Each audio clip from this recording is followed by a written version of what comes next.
Bonjour, bienvenue sur ma chaîne. Aujourd'hui, je voudrais vous présenter un livre, mon livre, qui s'appelle Le Scribe et la source de lumière.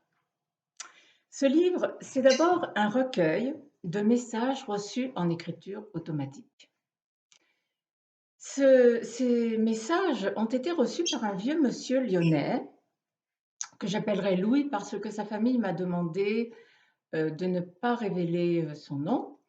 Donc, Louis, dans les années 92-93, et pendant 1 an et demi, cet homme a reçu des messages en écriture automatique. Louis n'était pas du tout une personne branchée, très attirée par l'ésotérisme, l'au-delà, les messages reçus en écriture automatique ou autrement, bref, pas du tout. Il avait, comme on dit, les pieds bien sur terre et il appartenait à la famille de mon ami d'enfance. C'était un cousin lointain de sa maman. C'était assez compliqué et lointain. Et si j'ai eu la chance de tomber sur la copie des messages qu'il avait reçus, c'est vraiment peut-être parce qu'il n'y a pas de hasard et qu'il fallait que je rencontre cette manne. Louis a commencé sa carrière de scribe, c'est pour ça que j'ai titré ainsi mon livre. Il a été le scribe des esprits et il a commencé cette carrière un soir, alors que le matin même, il avait appris avec sa femme le décès d'une dame de sa famille. Et le soir, alors que tout était normal, il a ressenti, il l'écrit, hein, il le dit lui-même, il a ressenti dans les mains comme une espèce de rhumatisme. Et il s'est senti obligé, curieusement, poussé par Dieu sait quoi, on verra après par quoi ou par qui, il s'est senti poussé, obligé à prendre un crayon, du papier et à laisser courir son crayon sur le papier sans savoir exactement, sans savoir du tout ce qu'il écrivait. En fait, il écrivait tout d'abord des choses qui ressemblaient plus à des signes qu'à des lettres. Et puis petit à petit, ça devenait des lettres, les lettres devenaient des mots et les mots s'organisaient en phrases dont il était le premier étonné parce que ce n'était pas lui qui était à l'origine du texte. Pendant 1 an et demi, Louis a reçu des messages, plusieurs par jour et parfois la nuit. Il a reçu des centaines de messages venant d'abord de cette dame décédée le matin et venant ensuite euh, de différents esprits, différentes personnes défuntes dont il connaissait pas toutes, non, quelques-unes et d'autres pas du tout, et notamment un personnage très célèbre, très connu, mais je ne vous en dis pas plus pour l'instant. Ces personnes, ces esprits se sont relayés presque à son chevet pour lui délivrer des messages, des idées très importantes. Et j'ai pensé qu'en ces temps extrêmement difficiles, alors que j'avais écrit ce livre il y a plusieurs années, que je l'avais distribué juste autour de moi, j'ai pensé que ce serait vraiment intéressant de savoir ce que le scribe a nous a envoyé depuis la source de lumière. C'est vraiment très réconfortant. Donc, le contenu des messages des esprits, c'est un contenu universel, c'est-à-dire qu'il s'adresse à tous. Euh, il ne s'agit pas de messages religieux, même si le nom de Dieu est écrit. D'ailleurs, Dieu, vous pouvez l'entendre exactement comme vous le souhaitez, entité suprême, intelligence suprême, amour Dieu, énergie divine, vous l'appelez comme vous voulez. Moi, pour suivre Louis, j'ai toujours employé le mot Dieu, mais ce n'est pas du tout, ce n'est pas suffisant pour définir cette énergie divine dont finalement on ne sait pas grand-chose. Mais donc, dans ce contenu qui n'a rien à voir avec la religion, qui s'adresse à tout le monde, à toutes les personnes confondues, toutes religions confondues, toute philosophie confondue, tout pays confondu, il y a des messages tellement forts que je me suis jetée dans ce recueil il avait, en fait, il recevait ses messages en écriture automatique sur du papier et puis ensuite il s'est mis très vite à les écrire à la machine à écrire. Il n'avait pas d'ordinateur.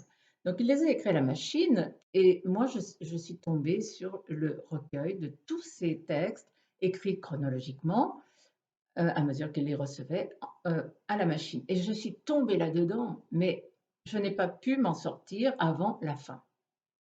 Tellement je trouvais cela, passionnant, édifiant et presque excitant.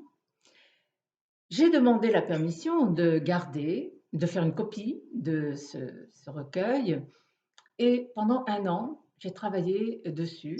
C'est-à-dire que j'ai trié les messages, je les ai classés par thème, j'en ai jeté certains qui étaient redondants parce que il m'a semblé que les esprits avaient tellement à cœur de faire passer certaines idées forces, qu'ils répétaient les choses, comme si le scribe n'était pas assez, attentif. Et donc j'ai travaillé pendant 1 an et quand j'ai eu rangé par thème, tous ces les thèmes, je vais vous les lister. J quand je les ai eus, pardon, rangés par thème, je les ai annotés, commentés. J'ai beaucoup donné d'exemples, concrets. Ceux qui ont lu mon premier livre «Des sur nos chemins» savent que je me raccroche toujours à la réalité, à ce qui s'est passé, dans ma vie ou dans la vie de personnes dont je suis sûre. Et tout ce travail, eh bien, c'est le résultat, c'est ce livre qui est moitié recueil, moitié commentaire, exégèse si vous voulez, heu et bien que, encore une fois, cela n'est rien de religieux à proprement parler. Louis n'avait pas transmis, suffisamment ces textes et bien que les esprits lui en aient fait la demande, il les a distribués très parcimonieusement, tout à fait autour de lui, à ses proches, et c'est tout. Et j'ai repris le flambeau avec l'autorisation, encore une fois, de sa famille.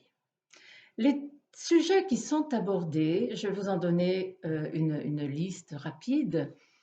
Tout d'abord, les esprits ont expliqué longuement comment ils s'y prenaient pour faire passer des messages à des humains. Ça, c'est très intéressant parce que on se trouve de l'autre côté de la barrière. On ne se trouve pas du côté de celui qui reçoit, le scribe, mais ceux qui envoient. Ah, c'est très intéressant. Et puis, alors là, j'ai appris des choses extraordinaires sur le passage. Ils lui ont parlé longuement du passage, c'est-à-dire du passage de la vie à l'après-vie.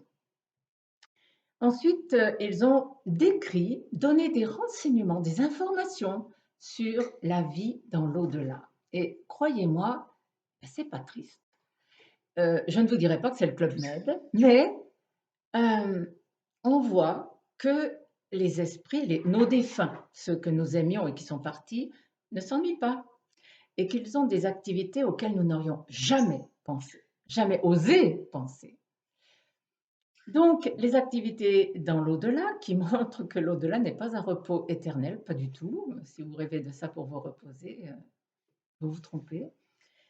Et puis, ils ont également parlé des retrouvailles. Alors ça, c'est fabuleux, les retrouvailles avec ceux qui sont partis avant nous, que nous avons aimés et que nous avons perdus. Ils ont également beaucoup traité d'un sujet qui est la vie terrestre et l'impact qu'elle a sur notre vie de l'autre côté du voile.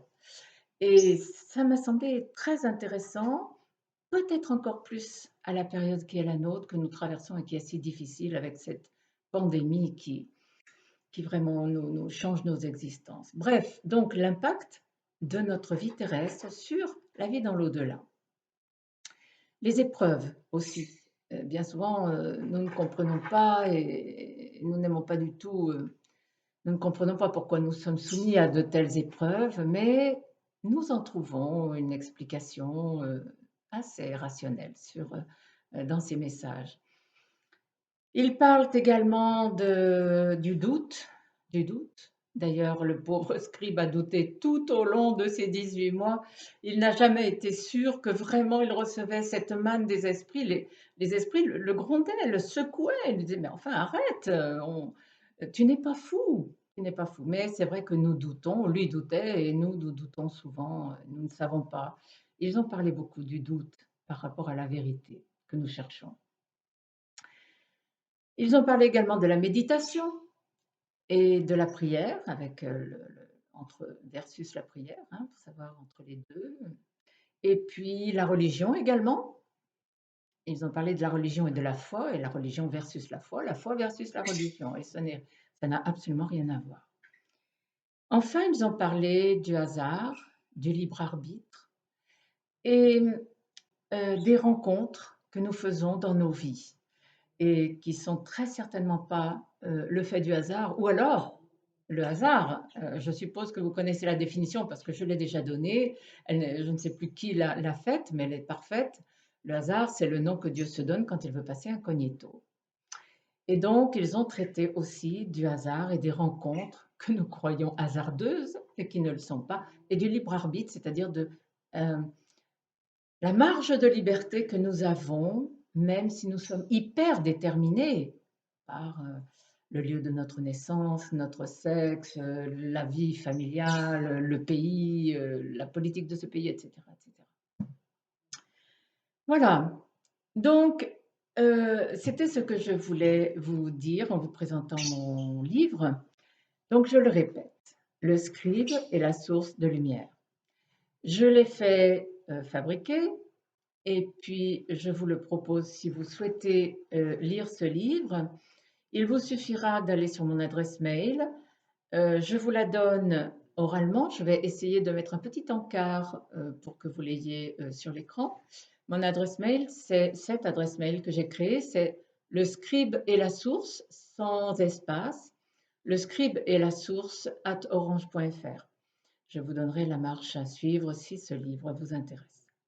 Voilà, je vous remercie et j'espère vraiment, mais vraiment, que vous allez pouvoir, comme moi, plonger dans ces récits d'outre-vie, par ces informations d'outre-vie, ces messages et presque ces conseils aussi. Euh, Ils m'ont tellement apporté. Je vous dis merci de m'avoir entendu jusque-là et peut-être à bientôt.